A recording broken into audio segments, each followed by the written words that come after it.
ओम शांति। 22/5/2022 प्रातः मुरली ओम शांति। बाप दादा मधुबन। रिवाइज है 13/2/91 मधुबन। मुरली का टॉपिक है विश्व परिवर्तन में तीव्रता लाने का साधन, एकाग्रता की शक्ति एवं एक रस स्थिति। आज दूर देश बाप अपने दूरादेशी और देसी बच्चों को मिलन मुबारक देने आए हैं। आप सभी भी दूर देश से आए हैं।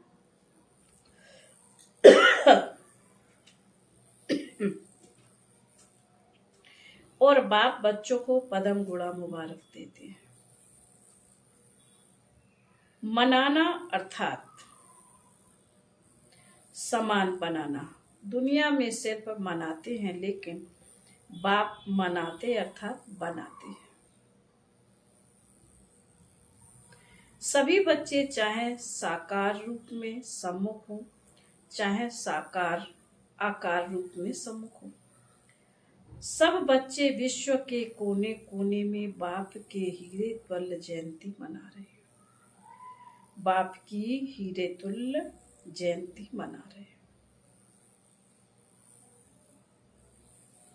बाप दादा आकारी रूप में सम्मुख बच्चों को भी हीरे तुल्य जयंती की हीरे तुल्य पद्मा पदम मुबारक दे रहे हैं।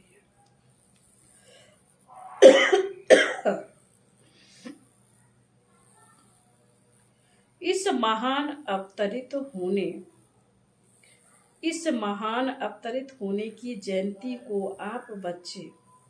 आप सभी बच्चे मनाते स्वयं भी हीरे तुल्य बन गए। स्वयं भी हीरे तुल्य बन गए हो।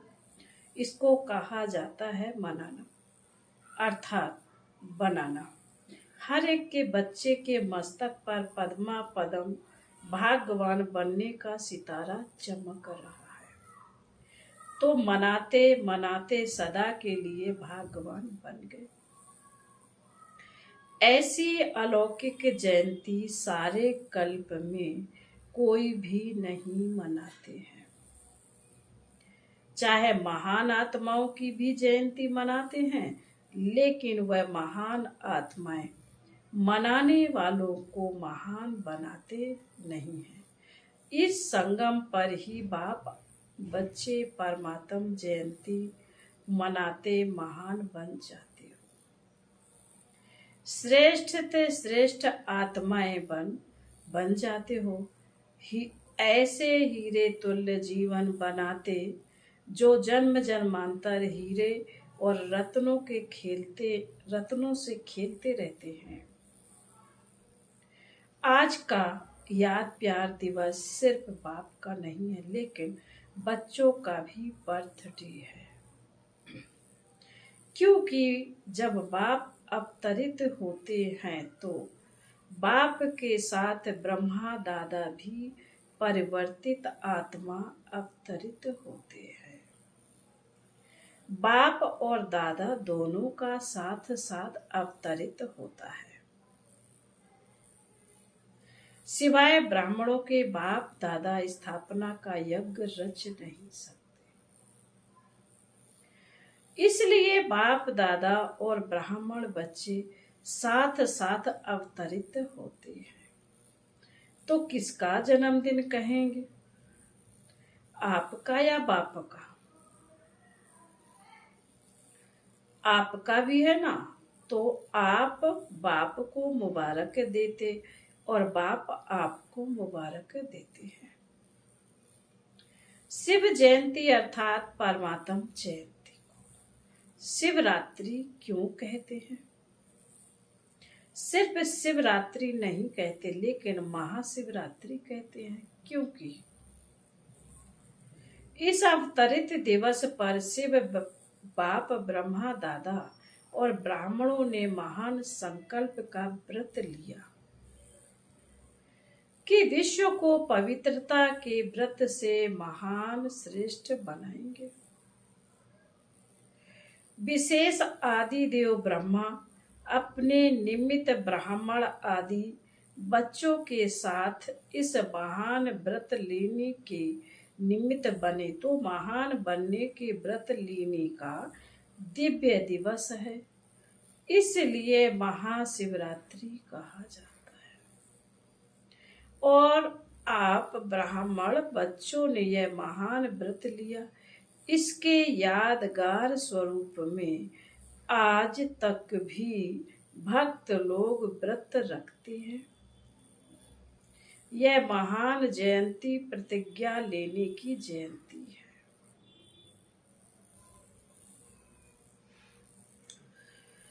एक तरफ प्रत्यक्ष होने की जयंती है, दूसरी तरफ प्रतिज्ञा लेने की जयंती है।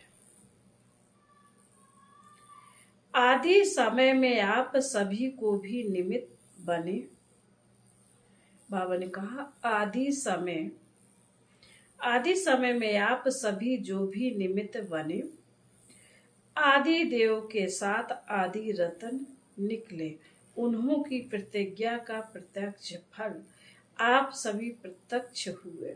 देखो कहाँ कहाँ कोनों में चले गए थे, कितने कोने में चले गए, लेकिन बाप ने मिट्टी में छुपे हुए अपने हीरे तुल्य बच्चों को ढूंढ लिया ना।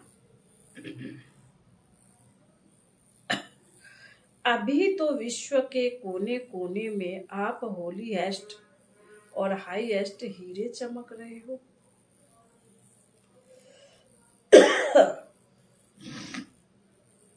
तो यह परमात्म जयंती के व्रत और प्रतिज्ञा का फल है।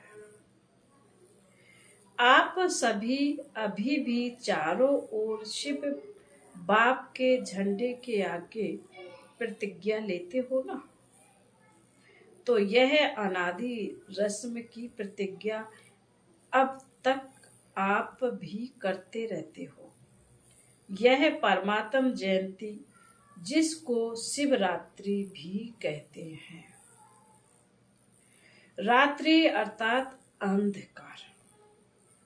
अंधकार में जो व्यक्ति व वस्तु जैसी होती है वैसी दिखाई नहीं देती है, होते हुए भी दिखाई नहीं देती। जब बाप अवतरित होते हैं तो आप भी जो आप हैं, जो हैं जैसे हैं ना, अपने आप को देख सकते थे ना, बाप को देख वह जान सकते थे मैं आत्मा हूँ। यह होते हुए भी ज्ञान व अनुभव के नेत्र द्वारा देख नहीं सकते थे। नेत्र होते हुए भी अंधकार में थे। नेत्र यथार्थ कार्य नहीं करते थे, स्पष्ट दिखाई नहीं देता। तो आप भी अंधकार में थे ना, अपने को ही नहीं देख सकते थे। इसलिए बाप पहले इस अंधकार को मिटाते हैं। तो शिवरात्रि और अर्थात अंधकार को मिटाए यथार्थ का प्रकाश प्रज्वलित होना है।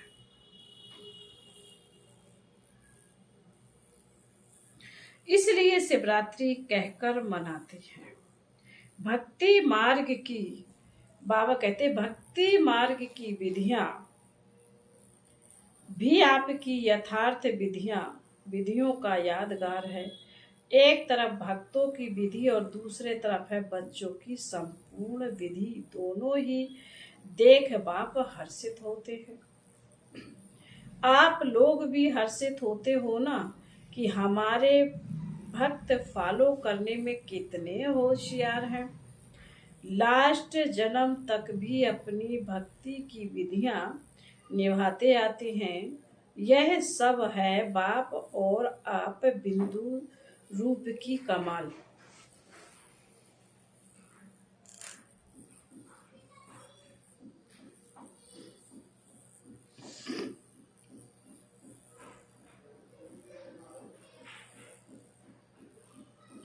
शिव बाबा के 7 शालिग्राम भी साथ साथ पूजे जाते हैं। आप सभी बिंदु स्वरूप के महत्व को जानते हो, इसलिए आज तक भक्तों में शिव अर्थात बिंदु स्वरूप का महत्व है। वह सिर्फ बिंदु रूप को जानते हैं, यथार्थ नहीं जानते। अपने रूप से जानते हैं, लेकिन आप बाप को सिर्फ बिंदु रूप से नहीं, लेकिन बिंदु के साथ जो सर्व खजानों का सिंधु है, तो बिंदु के साथ सिंधु रूप को भी जानते हो। दोनों रूप से जाना है ना। सिंधु स्वरूप को जानते आप भी मास्टर सिंधु बन गए हैं। आप में कितने खजाने भरे हुए हैं, हिसाब लगा सकते हो। अनगिनत अथाह और अविनाशी खजाना है। सभी मास्टर सिंधु बने हो ना। अब बनना है। बाबा कह रहे सभी मास्टर सिंधु बने हो कि अब बनना है।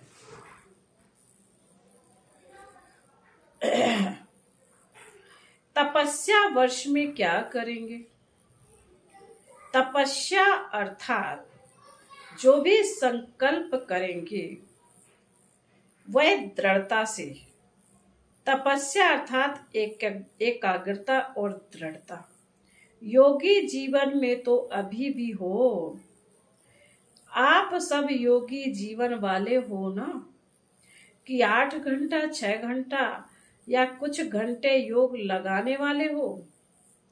योगी जीवन तो है ही, फिर खास तपस्या वर्ष क्यों रखा? बाप दादा सभी बच्चों को योगी जीवन वाले योगी आत्माओं के रूप में देखते हैं और हो भी योगी जीवन में, और जीवन तो समाप्त हो गई। भटकी हुई योगी जीवन से थक कर निराश होकर सोच समझ कर योगी बने हो। सोच समझ कर बने हो या किसी के कहने से बन गए हो? अनुभव करके बने हो या सिर्फ अनुभव सुनकर बन गए हो?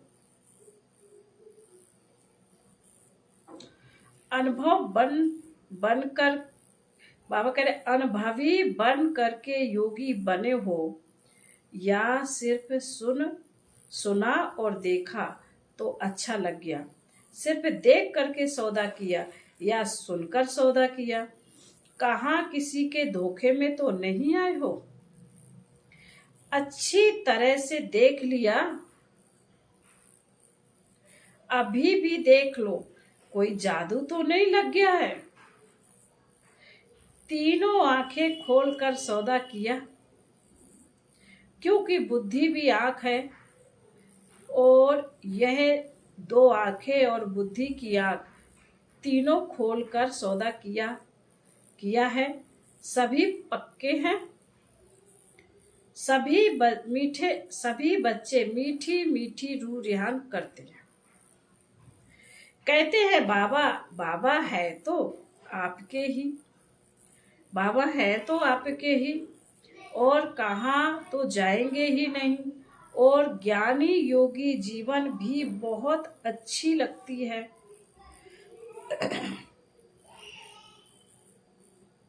लेकिन थोड़ा थोड़ा किसी न किसी बात में सहन करना पड़ता है।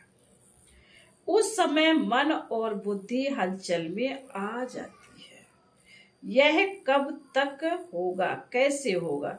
बीच बीच में जो हलचल होती है, चाहे अपने से, चाहे सेवा में, चाहे साथियों में, यह हलचल निरंतर में अंतर ले आती है।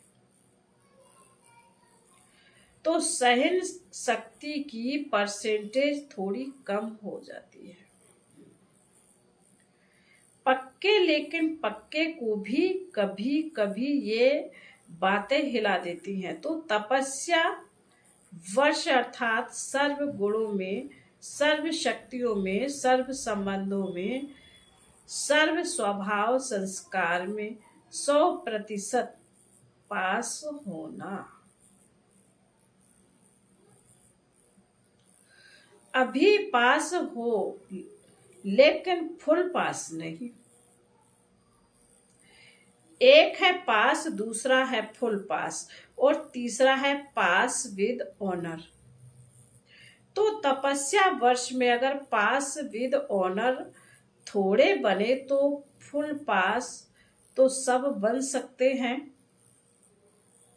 और फुल पास होने के लिए सबसे सहज साधन है, जो भी कोई पेपर आते हैं और इस तपस्या वर्ष भी पेपर आएंगे, ऐसे नहीं कि नहीं आएंगे, लेकिन पेपर समझकर पास करो। बात को बात नहीं समझो, पेपर समझो। पेपर के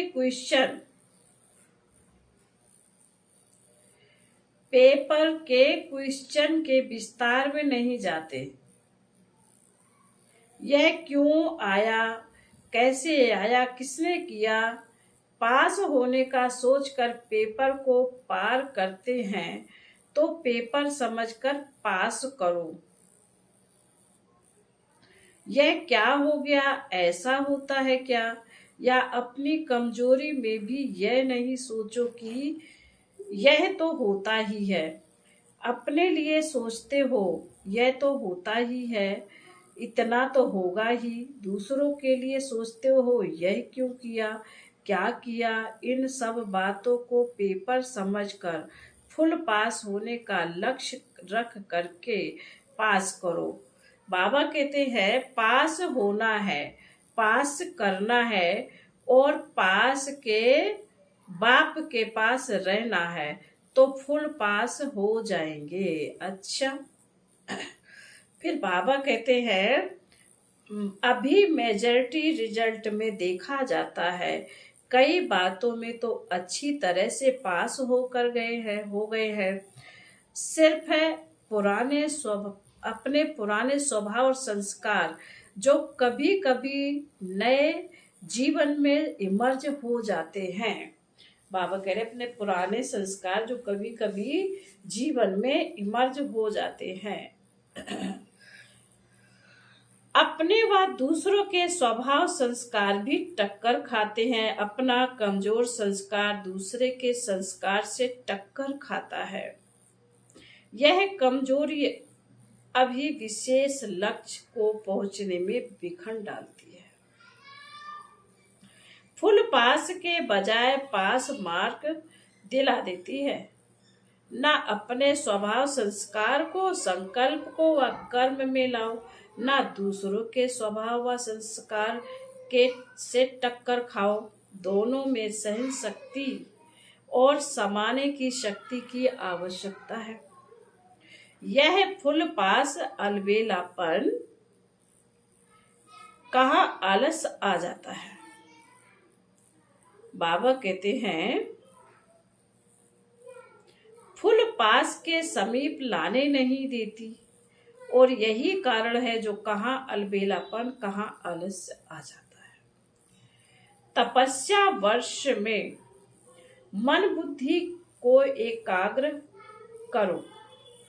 तपस्या वर्ष में मन बुद्धि को एकाग्र करना अर्थात एक ही संकल्प में रहना कि मुझे फुल पास होना है।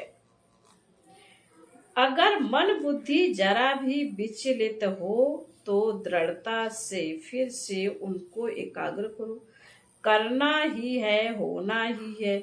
यह सब जो भी कमजोरियां हैं उनको तपस्या की योग अग्नि में भस्म करो। योग अग्नि प्रज्वलित हो गई है। लगन की अग्नि में अभी भी रहते हो, लेकिन कभी कभी अग्नि थोड़ी सी परसेंटेज में कम हो जाती है, बुझती नहीं है, कम होती है। तेज आग में जो भी चीज डाली तो या तो परिवर्तन या भस्म होगी। बाबा ने कहा तेज आग में जो भी चीज डाली या तो परिवर्तन होगी या फिर भस्म होगी। परिवर्तन और भस्म करने दोनों में तेज आग चाहिए। योग अग्नि है, लगन की अग्नि भी जगी हुई है, लेकिन सदा ही तेज रहे, कभी तेज कभी कम नहीं। जैसे यहाँ स्थूल अग्नि में भी अगर कोई चीज अच्छी बनाना चाहते हो और टाइम पर बनाना चाहते हो तो अग्नि को उसी रूप में रखेंगे जो चीज समय पर और अच्छी रीति तैयार हो जाए। अगर बीच में आग बुझ जाए तो समय पर चीज तैयार हो सकेगी, भले तैयार होगी परंतु समय पर नहीं। तो अपनी बाबा करे तो आपकी योग अग्नि भी बीच बीच में ढीली हो जाती है तो संपन्न बनेंगे, लेकिन लास्ट में बनेंगे। लास्ट में संपन्न बनने वालों को फास्ट और फर्स्ट राजभाग का अधिकार नहीं मिल सकता। आप सभी का लक्ष्य फर्स्ट जन्म में राज्य भाग करने का है या दूसरे तीसरे जन्म में आएंगे। पहले जन्म है आना है, बाबा कहते पहले जन्म में आना है। तपस्या वर्ष अर्थात फास्ट फुल पुरुषार्थ कर फर्स्ट जन्म में फर्स्ट नंबर आत्माओं के साथ राज्य में आना। तो समझा तपस्या वर्ष क्यों रखा? एकाग्रता की शक्ति को बढ़ाओ। अभी भी ना चाहते भी व्यर्थ चल जाता है, व्यर्थ का तरफ कोई कोई समय शुद्ध श्रेष्ठ संकल्प से भारी हो जाता। तपस्या अर्थात व्यर्थ संकल्प की समाप्ति, क्योंकि यह समाप्ति ही संपूर्णता को लाएगी। समाप्ति के बिना संपूर्णता नहीं आएगी। तो आज के दिन में तपस्या वर्ष आरंभ कर रहे हो, उमंग उत्साह के लिए बाप दादा मुबारक देते हैं। चारों ही सब्जेक्ट में फुल पास होने की मार्क्स लेनी है। ऐसे नहीं समझना है कि मेरी 3 सब्जेक्ट तो ठीक है, सिर्फ एक में कमी है, फुल पास हो जाएंगे। नहीं, फिर भी पास की लिस्ट में आएंगे। फुल पास अर्थात चारों सब्जेक्ट में फुल मार्क्स हो।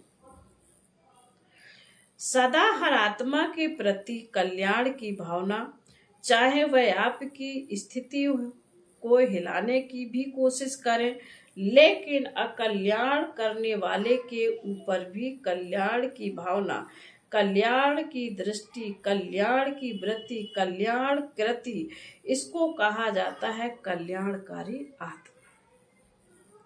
शिव का अर्थ भी है कल्याणकारी, है ना। तो शिव जयंती अर्थात कल्याणकारी भावना, कल्याण करने वाले के ऊपर कल्याण करना, यह तो अज्ञानी भी करते हैं। अच्छे के साथ अच्छा चलना, यह तो सभी जानते हैं,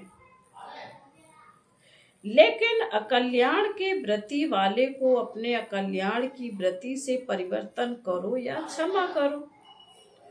परिवर्तन ना भी कर सकते, क्षमा तो कर सकते हो ना। मास्टर क्षमा के सागर तो हो ना, तो आपकी क्षमा उस आत्मा के लिए शिक्षा हो जाएगी। आजकल शिक्षा देने से कोई नहीं समझता है। यह करो तो यह शिक्षा हो जाएगी। क्षमा अर्थात शुभ भावना की दुआएं देना, सहयोग देना। शिक्षा देने का समय अभी चला गया। अभी स्नेह दो, सम्मान दो, क्षमा करो, शुभ भावना रखो, शुभ कामना रखो, यही शिक्षा की विधि है। वह विधि अब पुरानी हो गई तो नई विधि आती है ना। तपस्या वर्ष में इस नई विधि से सर्व को और समीप लाओ। सुनाया था ना कि दोनों सुनाया था ना कि दाने कुछ तैयार हो भी गए हैं, लेकिन माला अभी तैयार नहीं। धागा भी है, दाने भी है, लेकिन दाना दाने के समीप नहीं, इसलिए माला तैयार नहीं है। अपनी रीति से दाना तैयार है, लेकिन संगठन में समीपता में तैयार नहीं है। तो तपस्या वर्ष में बाप समान तो बनना ही है, लेकिन दाने के समीप भी आना है, समझा। बाकी योगी थे, योगी है, सदा योगी जीवन में ही रहना है। ड्रामा की हर सीन को न्यारे प्यारे बन देखते चलो। ड्रामा की हर सीन प्यारी है, दुनिया के लिए जो अब प्यारी सीन है वह आपके लिए प्यारी है। जो भी होता है उसमें कोई राज भरा हुआ होता है। राज को जानने से कभी किसी बात में, किसी दृश्य में नाराज नहीं होंगे। राज को जानने वाले नाराज नहीं होते, राज को ना जानने वाले नाराज होते हैं। फिर डबल विदेशी भी इस बारी शिव जयंती मनाने टाइम पर पहुंच गए हैं। दृढ़ निश्चय रखा कि जाना ही है तो पहुंच गए ना, जाए ना जाए यह सोचने वाले रह गए। अभी तो यह कुछ भी नहीं है, अभी तो होना है। अभी प्रकृति के फुल फोर्स की हलचल शुरू नहीं हुई है, करती है, लेकिन फिर आप लोगों को देखकर थोड़ा ठंडी हो जाती है। वह भी डर जाती है कि मेरे मालिक तैयार नहीं है। किसी की दासी बने निर्भय हो ना, डरने वाले तो नहीं हो ना। लोग डरते हैं मरने से, और आप तो हैं ही मरे हुए। पुरानी दुनिया से मरे हुए हो ना, नई दुनिया में जीते हो। पुरानी दुनिया से मरे हुए हो, तो मरे हुए को मरने से क्या डर लगेगा। बाबा कह रहे बाबा कहते हैं मरे हुए को मरने से क्या डर लगेगा। तो बाबा कहते हैं और दृष्टि हो ना, बाबा कहते हैं और दृष्टि हो ना। अगर कोई भी मेरापन होगा तो माया बिल्ली म्याऊं म्याऊं करेगी, मैं आऊं। आप हो ही दृष्टि, शरीर भी मेरा नहीं। लोगों को मरने का फिक्र होता है, यह या चीजों का या परिवार का फिक्र होता है। आप तो हो ही दृष्टि, न्यारे हो ना कि थोड़ा थोड़ा लगाव है। बॉडी कॉन्शियस है तो थोड़ा थोड़ा लगाव है। इसलिए तपस्या अर्थात ज्वाला स्वरूप निर्भय।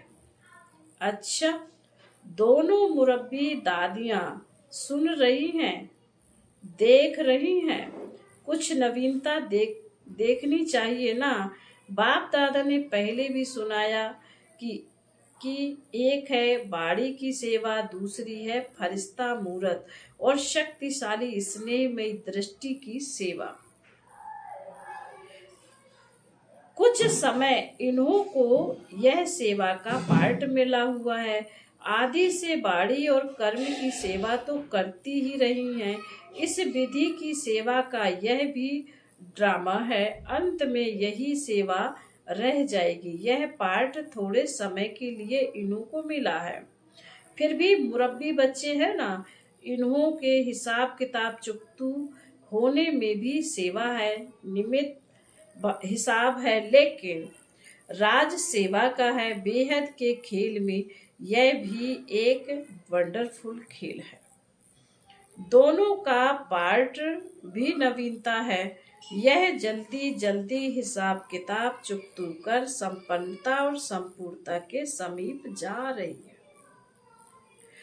अकेले नहीं जाएंगे, यह कोई नहीं सोचो। हर एक को चुकतू तो करना ही है, लेकिन कोई सिर्फ चुकतू करता है, कोई चुकतू करते भी सेवा करते हैं। सारे विजयी बन गए हैं ना। सबकी दुआओं की दवा भी सूली से काटा कर देती है। हिसाब किताब के प्रभाव में नहीं आई, दोनों ठीक हो गए, सिर्फ परहेज में है। रेस्ट भी परहेज है, जैसे खाने में परहेज होती है, यह फिर चलने फिरने बोलने की परहेज है। इसने क्या नहीं कर सकता, कहावत है ना, स्नेह पत्थर को पानी कर सकता है, तो यह बीमारी नहीं बदल सकता। बदल तो गई ना, हार्ट की बीमारी बदल गई, पत्थर से पानी तो हो गया ना। तो यह आप सबका प्यार है, बाकी अब सिर्फ पानी रह गया, पत्थर खत्म हो गया। रेस्ट में रहने से दोनों के चेहरे चमक गए। परिवार का प्यार भी बहुत मदद देता है। फिर बाबा बोलते, अच्छा, चारों ओर के सर्व विश्व कल्याणकारी श्रेष्ठ भावना रखने वाले, चारों ओर के ऐसे दृढ़ संकल्प करने वाले, तपस्या द्वारा स्वयं को विश्व को परिवर्तन करने वाले, एकाग्रता की शक्ति से एक रस तीव्र स्थिति में रहने वाले, ऐसे तपस्वी आत्माओं को, स्नेही आत्माओं को सदा बाप दादा के साथ रहने वाली आत्माओं को सदा भिन्न भिन्न विधि से सेवा में साथी रहने वाले बच्चों को महापरमात्म जयंती की मुबारक और याद प्यार स्वीकार हो। और साथ साथ नमस्ते। हम रूहानी बच्चों की, रूहानी मात पिता बाप दादा को साथ साथ याद प्यार नमस्ते। ओम शांति। बाबा ने वरदान में कहा है, समय और परिस्थिति प्रमाण अपनी श्रेष्ठ स्थिति बनाने वाले अष्ट शक्ति संपन्न भव। जो बच्चे अष्ट शक्तियों से संपन्न हैं, वो हर कर्म में समय प्रमाण, परिस्थिति प्रमाण, हर शक्ति को कार्य में लगाते हैं। उन्हें अष्ट शक्तियां अष्ट और अष्ट रत्न बना देती हैं। ऐसे अष्ट शक्ति संपन्न आत्माएं जैसा समय, जैसी परिस्थिति वैसी स्थिति सहज बना लेती है। उनके हर कदम में सफलता समाई हुई है। कोई भी परिस्थिति उन्हें श्रेष्ठ स्थिति से नीचे नहीं उतार सकती। स्लोगन है, जो कर्म हम करेंगे हमें देख और करेंगे। यह स्लोगन सदा स्मृति में रहे तो कर्म श्रेष्ठ हो जाएंगे। ओम शांति।